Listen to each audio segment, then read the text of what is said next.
Okay. All right, what's up, guys? I'm here with Finn again, Hey guys, how's it going? and we're just gonna just discuss some topics like we did last time. So the first one I want to discuss, and this is kind of like some deja vu from a couple years ago, is the Eagles like kind of collapse this or like the soon-to-be collapse this year, I feel like. And you can kind of start with this one, Finn. Yeah, so kind of as I built, or as I said in our last conversation, just building on that a bit. I was a bit worried about the team. I didn't think there was anything too bad going on. I thought they could get through it, which I still think a bit. But I think now with Jalen Hurts playing as abysmal as he did the other week, there's definitely some conversations that need to be had. And I know I said he's a top 10 QB, but if I'm being honest, I'm going to walk back that take because I really do not agree with that anymore. Yeah, and I have the Eagles schedule pulled up right now, and their losses are to the Broncos, who are the ones in the AC, in the AFC, the Giants, who at the time had all the momentum and looked like they could like upset some people, the Cowboys, which I mean they're the hottest team in the NFL right now. They just took down the Yeah. Chiefs, and then the Bears, who probably second hottest team in the NFL right now, for being completely honest. So I mean, it's not like you're losing to like terrible teams. I mean, the only bad team I would say you guys lost to is the Giants, but back kind of Yeah. then, I mean, the Giants almost beat the Broncos, um, and they almost beat the Chiefs as well. Which I mean, I know everyone's beating the Chiefs this year, but still. And if you look at, but I will Still the say, Chiefs. yeah, it's still the Chiefs. But if you look at the Eagles' schedule coming up, so they got the Chargers on Monday, which I mean, it's going to be just two crippled teams going at it. Like, Yeah, I mean, the it will be. Chargers' whole O-line's out. Their running back, Amara Hampton, may come back. Justin Herbert's questionable. I mean, if Herbert doesn't play, the Eagles win that. But then after that, it's really easy. You get the Raiders, which is just a free win for everyone now. You're at the Yeah. Commanders, then at Buffalo, which will be tough, but then you finish with the Commanders. So, Yeah. I mean, the Eagles should theoretically have no less than 3 wins, in my opinion, in those remaining 5 games, but you just never know because it is the NFL. Well, I think for the most part, it should be smooth sailing for the future. Like you said, they play the Commanders twice, and then they play the Giant, or not the Giants, sorry, the Raiders. So those should be easy games. The Bills should also not, or not also. The Bills should be a game that's competitive, as well, but not one that I expect us to win at this state. But I just want to kind of touch on the losses that you mentioned. The Broncos loss completely. You know, that's when your first loss of the season. That's fine. That's a game. Every team has that. Move on. Then you have the Giants. Okay, that's where things start getting a bit rocky. You really can't lose, like, especially division rival. You cannot lose to a team like that, Oh, really? I especially kind of one thought the that's reverse. no. I think because the Eagles are still like I think despite their not even poor play, just kind of mediocre play. I think despite that, they still are the reigning Super Bowl champions. So the expectations are here. The expectations are so high, and you shouldn't be losing to a what would have been 1-11 or 1-10 team if we didn't lose to them. So that's to me just like kind of an you can't excuse that loss. Um, and then the last two games, I mean the Cowboys again, it's kind of like the same thing. It's a division rival. You're the reigning champions. You shouldn't lose that game, but still, it's on enemy territory, and it was a close one. So fair enough. Every team has those games. And then you have the Bears, and the Bears was just to me The watching that Bears game. controlled That the game the was whole game. the Bears. Yeah, there was never a second they didn't have their foot on the gas. And to me, that was the hardest Eagles game to watch, probably since the Super Bowl in 23. Just knowing how that game was so easily winnable. I mean, the play that keeps going in my mind is the pass to Devonta Smith that's just right behind him. And then you also have Dallas Goedert going straight up. He has a touchdown. I mean, those are just two people that you can't miss. Yeah. And so a game like that really doesn't make me lose my confidence in Hurts, but it does make me question him a bit and his ability. And I'll Yeah. leave it there. Yeah. And I do want to bring up the offensive coordinator Kevin Patullo, who I think will get fired this offseason, and rightfully so. And I mean, the Eagles Yeah. did this a couple years ago, promoting the coordinators, and they fired both of them. And I know Vic Fangio's been there. Defense is fine, but the offense. I mean, Yeah. listen, this Eagles offensive coordinator job, I feel like it's pretty wanted by anyone. You get to coach Saquon, Jalen Hurts, AJ Yeah. Brown, Devonta Smith, a great O line. I mean, this is one of the easier, I'd say. I mean, no coaching job in the NFL is easy, but this is kind of the one more easier like coaching jobs in the league in terms of being an offensive coordinator.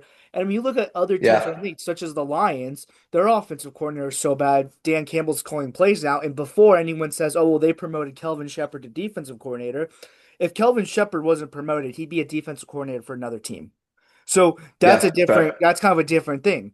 But it's just with the Eagles, it's just like I just don't get the promoting the position coach to coordinator. It's like, yes, Yeah, Kellen Moore is I very agree with you. hard to replace. He was the second best OC last year, the best being Ben Johnson. But I just feel like they could have went out and gotten someone. So I it's think just, literally. Oh, sorry. Keep going.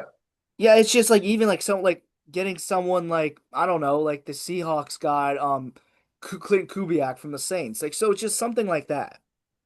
Yeah, I think literally anybody would have been better than Kevin Patula. I mean, I'm not going to. I know I understand the hate, and honestly, I agree with most of it. Like, or I shouldn't say hate, but I understand why people really dislike his schemes and his offense. I mean, it's just bad offense. It really is bad offense. But at the end of the day, he's really not the only problem on this team. This team has bad chemistry. Jalen Hurts is playing really poorly. Nick Sirianni. I mean, I love Nick Sirianni. He's one of my favorite coaches, but he's such a hothead at times, and he really cannot. And I understand it. Like, I'm Italian too. I understand it. You get hot headed and things happen, but you have to control it if you're the leader of the best or what was just last year the best team in the NFL. And I know his ambition is what makes him one of the best coaches and his fire. But at the same time, sometimes you just have to control that and get your team in line. And I think honestly, Nick Sirianni is. I mean, I'm sure he definitely would have had a hand in promoting Kevin Patullo and Yeah, no, making him that's the his OC. decision. It's his decision. So I mean, at some point, like where the buck has to stop with you. You're the coach. Like you're the one making the decisions at the end of the day. And players are amazing and they, have their own autonomy to make their own decisions. But you're the coach. You're the one who's supposed to guide them. So if you're not guiding them, that kind of makes me look at Nick Sirianni with, a bit of a side eye. But yeah, I think really this goes way beyond any of the issues that Eagles fans or I guess fans around the NFL are making it out to be. So I think we kind of just need to look a bit deeper to understand the root of it. Yeah. I guess And that's my main take with the Eagles collapse and their struggles. yeah. And I want to read you the so the last four games since the Eagles bye, I want to read you how many points their offense scored in each game. They're 2-2 in these games. 10 Okay. points against the Packers, 16 points against the Lions, and those were the two wins. And then 21 points against the Cowboys, 15 points against the Bears. And Yeah. before and like the fact that they were able to score 10 points and win NFL games, that's all Vic Fangio. That's very impressive. But for example, Yeah. the Cowboys defense is awful. I mean, even with Quinn Williams and Logan Wilson and Kenny Clark, like the additions, that secondary Yeah. is awful. They couldn't put up 1 point in the second half. And then Yeah. it's just, and with the Lions and Packers, I mean, the Lions are maybe one fourth down conversion away from maybe even winning that game. And the Packers, I mean, they just didn't show up that day. I mean, anyone could have beaten the Packers that day. And you've seen this year Yeah. that a lot of teams who shouldn't beat the Packers have beaten the Packers. Which is why I think they're going to get first rounded, but that's a conversation for another day. But also, one last thing about the Eagles. Let's say the Eagles make the playoffs because they will make the playoffs, but they get first rounded, or they lose in the divisional round. Let's say they get an easy first round Yeah. matchup, and what do you do with Nick Sirianni? You got to keep him. You got to keep him. He's not his. Like I said, I know he isn't. He's not a perfect coach, obviously. He's still a great coach. He still has been to two Super Bowls. He still has had. Held. Oh, wait, why am I confusing my expressions? He still had a role to play in developing some of the best players in the league, like Devonta Smith, Jalen Hurts, this entire defense. They're so young. So I think you just keep it with Nick Sirianni. I think that's fine. I think obviously Patula is going to get fired. That's a given, and I'm happy with that. That's great. I really think you just need to change out the OC and then have a really have a really good offseason in just building chemistry.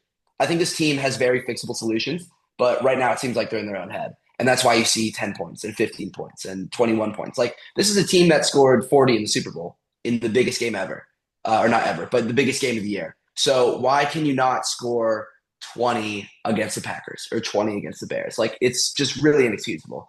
But I think these problems can be mended fairly easily compared to a lot of other teams, who have to like draft new players or go big in free agency. Like the Eagles really do not need to do all of that.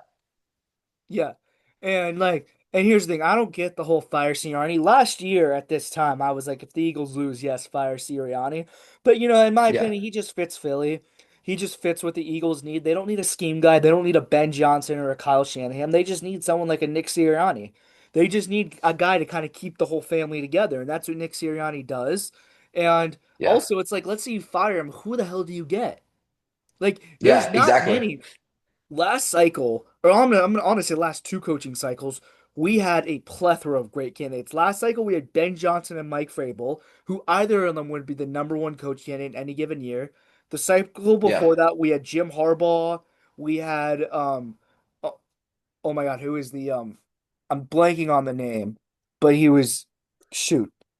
Um that's all right. I get your point. Yeah, yeah. it's a lot of great So, coaches. yeah, I mean, the only coach I would say would be good is Kevin Stefanski if he was fired, or Mike Yeah, Tomlin if the Steelers were to let him go. Those are the only two coaches. I mean, Belichick doesn't work for this job, in my opinion, because he'd want to draft, and Howie Roseman should do all that. So, yeah, I mean, I don't think Nick Sirianni is the issue. I think you fire the OC. You kind of like you trade AJ Brown for a second round pick or whatever you get for him in the offseason. You move on, and they'll be back in the playoffs next year. yeah, and I think what you mentioned a great point. Sirianni really captures the ethos of Philadelphia and kind of just the like I was saying earlier. He has that fire. He has that spirit, and you need someone who brings culture to the team. This guy is probably the biggest culture coach in the league. And if there's anyone who's going to fix chemistry issues or relationship issues, at least in football, it's going to be Nick Sirianni. So I think he's completely fine. I think he should stay. All right. So going on to the next topic, we got the 76ers. Oh So they boy. have a record of 10 and 9 right now, which it's still the first 20 games. You can't tell too much. I mean, the only kind of thing was you kind of know, okay, who's like the top seed normally has a pretty good record. So you're like, for example, last year at this time, the Cavs, I believe, were like 17 and 1. You're like, okay, they're like 20, they're like 20 wins away from a playoff berth, or like 25 wins away Yeah. from a playoff berth. So they're gonna get that. And right now, I mean, the only team, I mean, you're looking at the teams, the Thunder and Pistons. You're like, okay, they're gonna make playoffs. Everyone else is kind of the same. I'm not saying Yeah. those two are gonna win the chip. I'm just saying those are kind of like I don't want to say locks, but they don't have to win too many Yeah. more games to make the playoffs. So Well, I I'll mean, give look the at the floor to you about Pistons. the Look at Sixers. who they're up against right now. I mean, Yeah. like who's second in the East, the Raptors or I'm looking at any the of those standings. teams. Second in the East right now is the Knicks, and like a couple games Yeah. behind is the Heat and Raptors. So I don't really believe the Knicks is a true contender, to be honest. I know that's not about the 76ers, but I just yeah, thought I'd put that out there. I think the Pistons are definitely my favorite to go to the finals. yeah. So about the 76ers, I mean, Embiid not playing, Paul George not playing well, Maxi's doing good, but that's kind of Yeah. expected. So, like, what do you kind of do with this group? Because I Well, mean, as I mentioned, oh, sorry, you go. sorry, sorry to interrupt, but at this pace, they're going to be like a 35-40 win team, and that's probably not good enough Yeah. for the playoffs. Maybe good for the play-ins, and they're not, I don't believe they would win the play-in. So, what do you Yeah, do that's a losing record. if you're the GM? If I'm the GM, as I mentioned in your article or my article on your website, I think you have to find a way to trade Embiid. And that really pains me to say that because Embiid's been my favorite player for the last almost 10 years. But yeah, I just don't think he really fits his team anymore. And especially when you see him on the court, he plays very different to how Maxey and VJ play, which I know it's guard versus center, whatever. But he plays so slow and he's just very lethargic on the court. You can kind of tell. Like VJ and Maxey want to go down, make plays, get things done, and Embiid's like still at half court, kind of like jogging. So I think that kind of says it all. And I think I've noticed that for a few years now, but it's become especially evident with how this team plays in the 2025 season.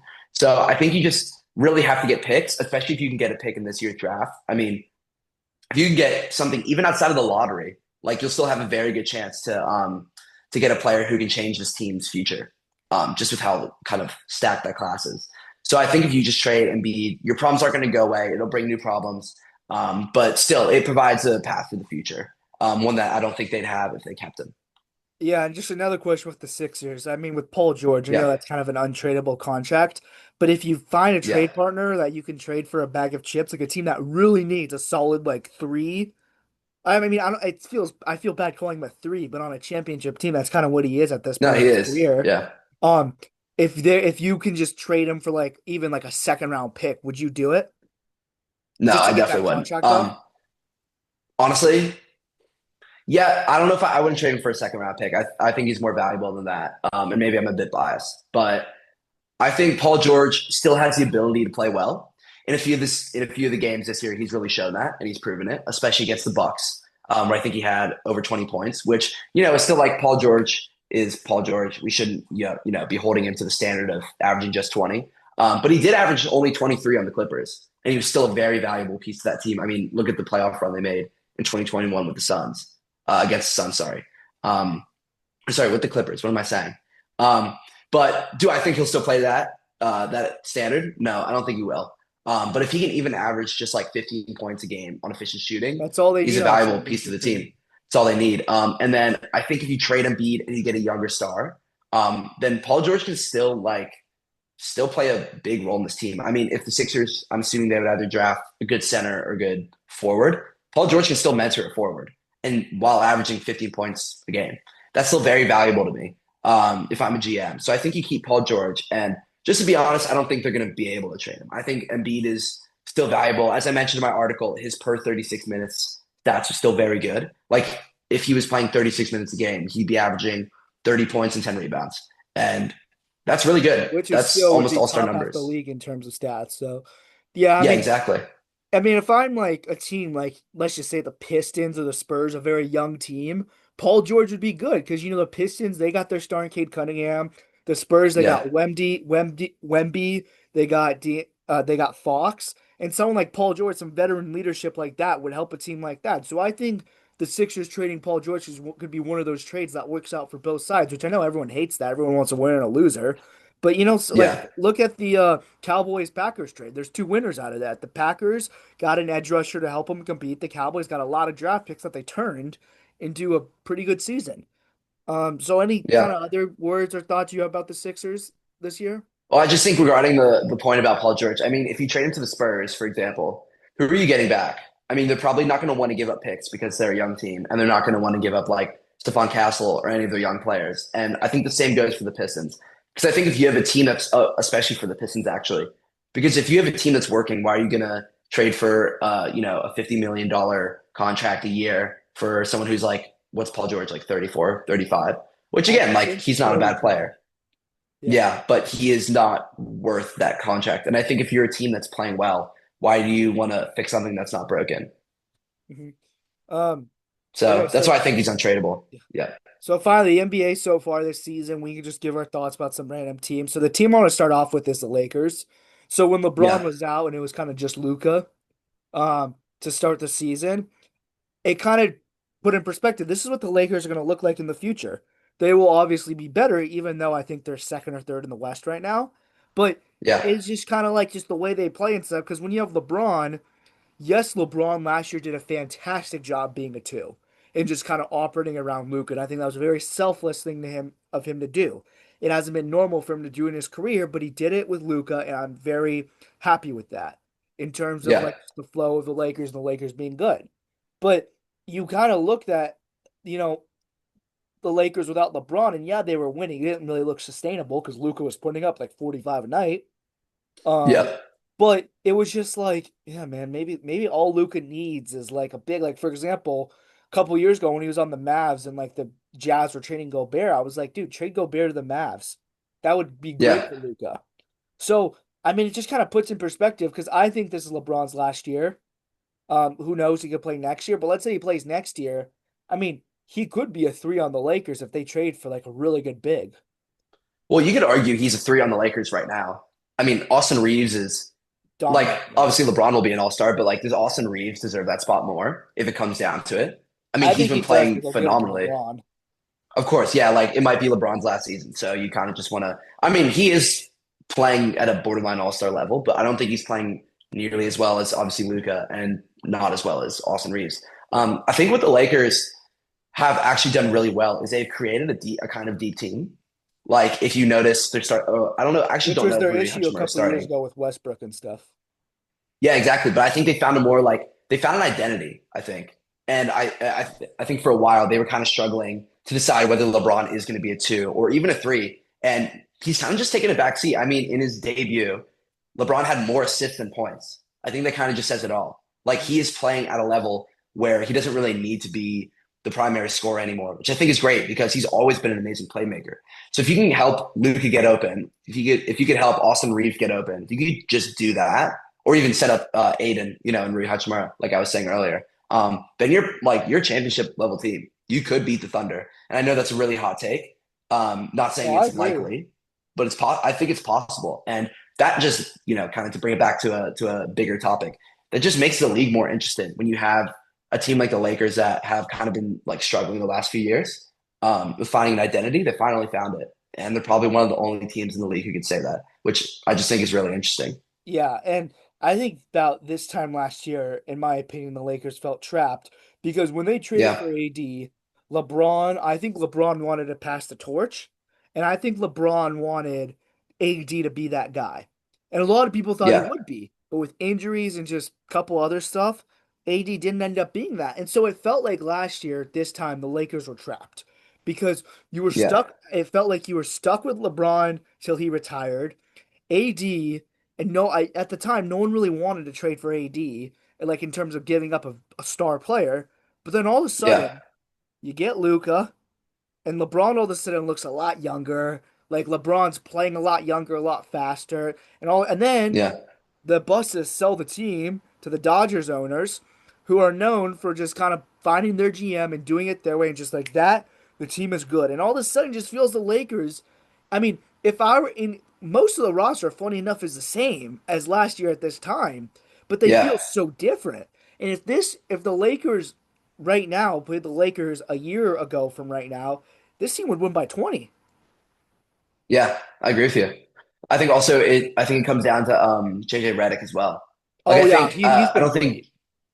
he's been good. Yeah, I don't think he's the best coach in the league, obviously, but I still think he's very talented and he knows what he's doing. I mean, obviously, one of the reasons he got hired is he was an analyst and he had his own podcast and he was kind of just free to say whatever he wanted on basketball, which I think is amazing that he kind of created that platform for himself because not only did it get him a job, but it kind of exposed how great of a basketball mind he really is. And I like a lot of the schemes that he's running with the Lakers. I think it's really clever.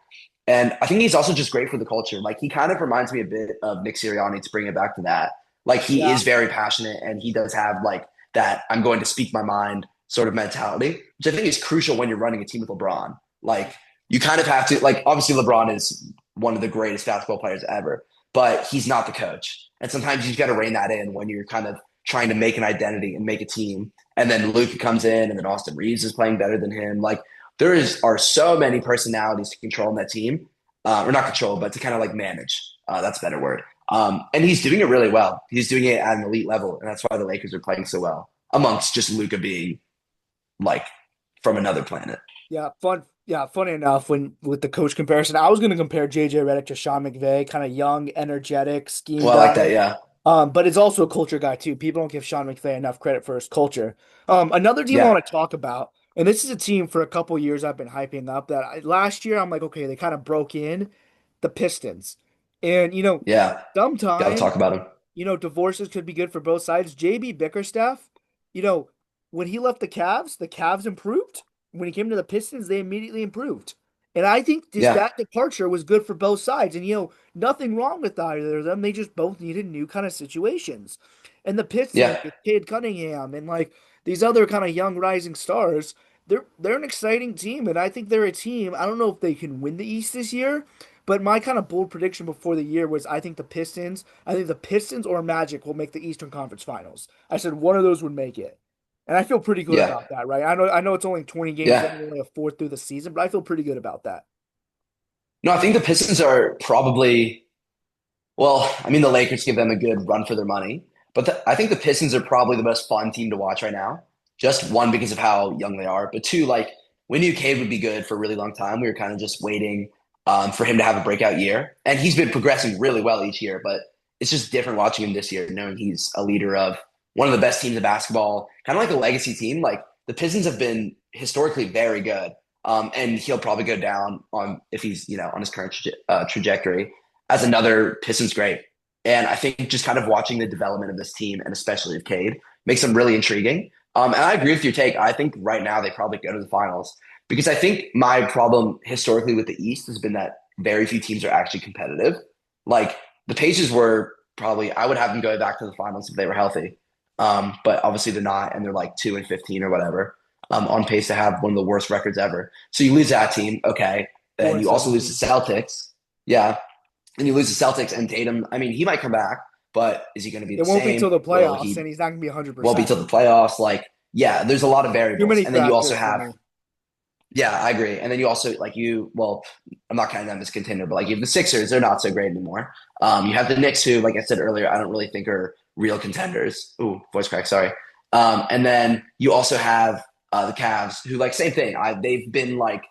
They've always been on the precipice of doing something good and kind of breaking through that like mid-tier second round playoff team.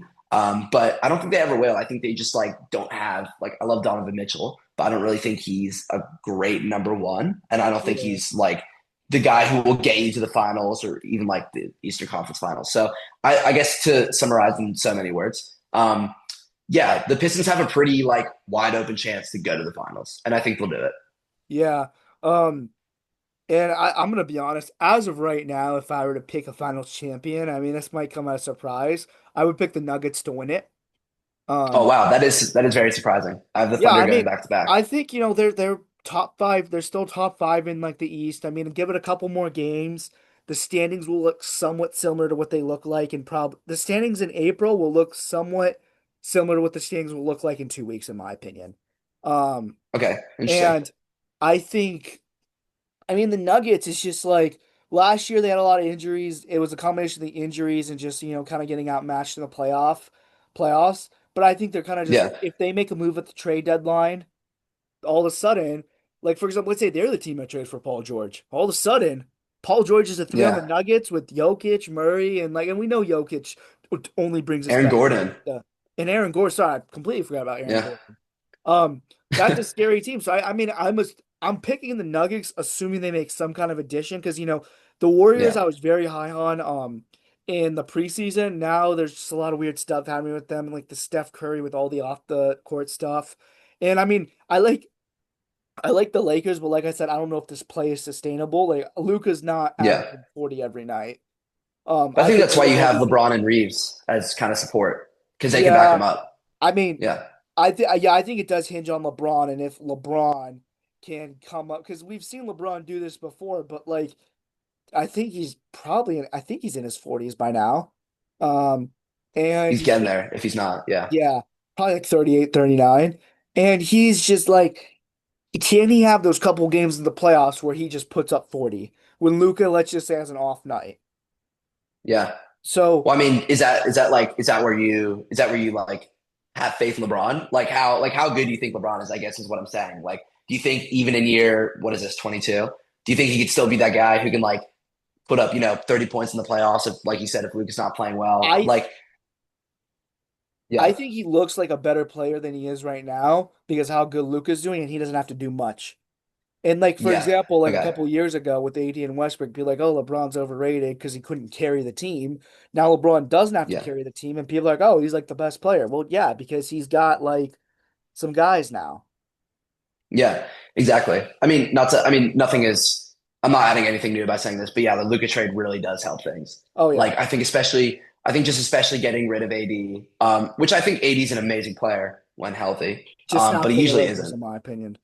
Yeah, just not for the Lakers. But yeah, I mean, I think LeBron can still be that guy who steps up and has 30 in the playoffs. Like, he is either the best or the second best player in history. And I have faith in someone that good to step up. Yeah, But yeah, I think the Lakers, yeah, I think the Lakers could definitely beat the Nuggets. And they definitely have a chance in the West. But really, I think it's just gonna be the Thunder again. Let's be real. And they're probably gonna get the yeah, Clippers pick this real or not this real, this year in the draft. So I don't know. I think the NBA just might be controlled by the Thunder for a year or two. Could yeah. be the I next mean, franchise. I could see that. I mean, they're the easy pick. I didn't want to say the Thunder because they're just like Yeah, I think they're like they are 21 the and easy 20 pick. right now Yeah, or something. It's like ridiculous, but I kind of wanted to yeah. be a little creative. I mean, outside of the Thunder, my finals matchup prediction right now, and you can say yours after as we finish this off. Probably, I would say Nuggets versus. I mean, probably the Nuggets versus the Pistons, or like maybe the Nuggets versus the Celtics, depending on how good Tatum is when he Yeah. comes back. Um, yeah, I mean, because I don't see the Heat making. I don't see the Raptors. Maybe the Magic, because I'm higher on the Magic than most, and like the Knicks. Like I said, No, I like the I don't more see I the watch Magic, the Knicks, honestly. the less I like them. Yeah, exactly. That's what I was gonna say earlier. It's like I just feel like how much higher can the Knicks ceiling go than last year? Like Hmm. I really don't think they can go that much higher. And I know they got beaten by the team that went to the finals, but still, They I should don't have know. I won just that. think like they should have won that. Yeah, I mean that was a very winnable series, and they Home blew a court bunch of advantage and leads. everything. Yeah, exactly. So I really don't know.